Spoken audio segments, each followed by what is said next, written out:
Hi friends, ಎಲ್ಲರಿಗೂ ನಮಸ್ಕಾರ. ಇವತ್ತಿನ ವಿಡಿಯೋದಲ್ಲಿ ಮೆಕ್ಕೆಕಾಯಿ ಉಪ್ಪಿನಕಾಯಿ ಹೇಗೆ ಹಾಕೋದು ಅಂತ ನೋಡೋಣ ಬನ್ನಿ.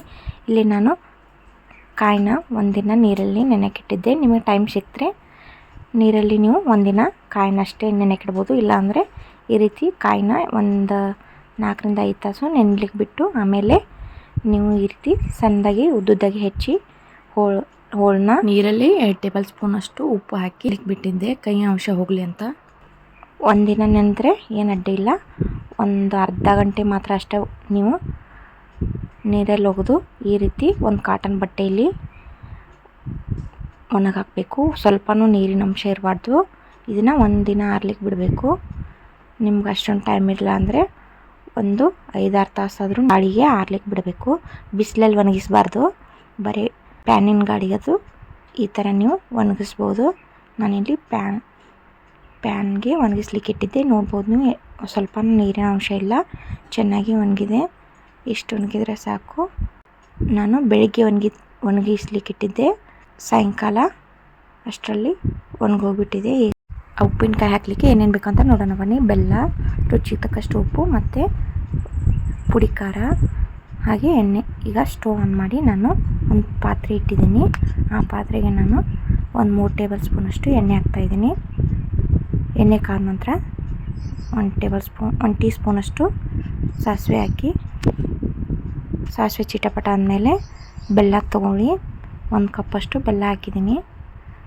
ಬೆಲ್ಲ ಎಲ್ಲ ಸ್ವಲ್ಪ ಕರಗಬೇಕು, ಜಾಸ್ತಿ ಏನು ಕರಗಿಸೋದು ಬೇಡ, ಸ್ವಲ್ಪ ಮೆಲ್ಟ್ ಆದರೆ ಸಾಕು.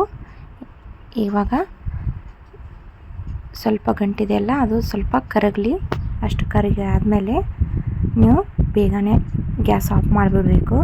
ಇವಾಗ ನಾನು ಗ್ಯಾಸ್ ಆಫ್ ಮಾಡಿದೆ. ಗ್ಯಾಸ್ ಆಫ್ ಮಾಡಿ ಸ್ವಲ್ಪ ಎಣ್ಣೆಲಿ ಮಿಕ್ಸ್ ಮಾಡ್ತಾಯಿದ್ದೀನಿ. ಎಣ್ಣೆ ಕಾದಿರುತ್ತಲ್ಲ, ಹೀಗಾಗಿ ಬೇಗನೆ ಮೆಲ್ಟ್ ಆಗಿಬಿಡುತ್ತೆ ಬೆಲ್ಲ.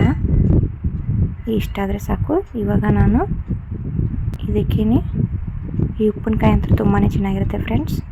ನೀವೊಮ್ಮೆ ಟ್ರೈ ಮಾಡಿ ನೋಡಿ. ಮೆಕ್ಕೆಕಾಯಿ ತುಂಬಾ ಒಳ್ಳೆಯದು. ಹಾಗೆ ನಾನು ಇವಾಗ ಮೆಕ್ಕೆಕಾಯಿ ಕಟ್ ಮಾಡಿ ಇಟ್ಕೊಂಡಿದ್ವಲ್ಲ, ಆ ಹೋಳನ್ನ ಇದಕ್ಕೆ ಆ್ಯಡ್ ಮಾಡ್ತಾಯಿದ್ದೀನಿ. ನೋಡಿ, ಇವಾಗ ಎಲ್ಲನೊಮ್ಮೆ ಚೆನ್ನಾಗಿ ಮಿಕ್ಸ್ ಮಾಡಿ. ಬೆಲ್ಲ ಎಲ್ಲ ಅದು ಪೂರ ಗಟ್ಟಿ ಆಗಬಾರ್ದು. ಇವಾಗಲೇ ಆ್ಯಡ್ ಮಾಡಿ ಎಲ್ಲನೂ ಚೆನ್ನಾಗಿ ಮಿಕ್ಸ್ ಮಾಡ್ಕೊಳ್ಳಿ. ಹಾಗೆ ನಾನು ಇದಕ್ಕೆ ರುಚಿಗೆ ತಕ್ಕಷ್ಟು ಖಾರನ ಹಾಕ್ತಾಯಿದ್ದೀನಿ. ನೀವು ನೋಡ್ಕೊಂಡ್ಬಿಟ್ಟು ಹಾಕ್ಕೊಳ್ಳಿ, ಖಾರ ಜಾಸ್ತಿ ಹಾಕಬಾರ್ದು. ನಾನಿಲ್ಲಿ 1 ಟೇಬಲ್ ಸ್ಪೂನಷ್ಟು ಖಾರ ಹಾಕಿದೆ ಮತ್ತು ರುಚಿಗೆ ತಕ್ಕಷ್ಟು ಉಪ್ಪು ಹಾಕಿದೆ. ಅದನ್ನೊಮ್ಮೆ ಎಲ್ಲನೂ ಚೆನ್ನಾಗಿ ಮಿಕ್ಸ್ ಮಾಡ್ಕೊಳ್ಳಿ.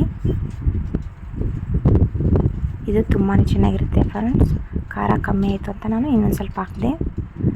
ನೋಡ್ಬೋದು ನೀವು, ಕಲರ್ನು ಎಷ್ಟು ಚೆನ್ನಾಗಿ ಕಾಣಿಸ್ತಾ ಇದೆ ಮತ್ತು ತಿನ್ಲಿಕ್ಕಂತೂ ಸೂಪರಾಗಿರುತ್ತೆ. ಕುರುಕುರು ಅಂತ ಚೆನ್ನಾಗಿರುತ್ತೆ. ನೋಡ್ಬೋದು ನೀವು, ಫ್ಲೇಮ್ನ ನಾನು ಆವಾಗಲೇ ಆಫ್ ಮಾಡ್ಕೊಂಡಿದ್ದೀನಿ. ನೋಡಿ, ಇಷ್ಟು ಮಿಕ್ಸ್ ಆದರೆ ಸಾಕು. ಈಗ ಮೆಕ್ಕೆಕಾಯಿ ಉಪ್ಪಿನಕಾಯಿ ರೆಡಿಯಾಗಿದೆ. ನಿಮಗೆ ಈ ವಿಡಿಯೋ ಇಷ್ಟ ಆಗಿದೆ ಅನ್ಕೋತೀನಿ. ಈ ವಿಡಿಯೋ ಇಷ್ಟ ಆದರೆ ಲೈಕ್ ಮಾಡಿ, ಶೇರ್ ಮಾಡಿ, ಹಾಗೆ ಸಬ್ಸ್ಕ್ರೈಬ್ ಮಾಡಿ, ಹಾಗೆ ಬೆಲ್ ಐಕಾನ್ ಒತ್ತಿ. ನಾನು ಹಾಕೋ ಎಲ್ಲ ವೀಡಿಯೋಸು ಮೊದಲು ನಿಮಗೆ ಬರ್ತಾವೆ. ಮತ್ತು ಮುಂದಿನ ವಿಡಿಯೋದಲ್ಲಿ ಸಿಗೋಣ. Thanks for watching. Bye bye. See you. Take care.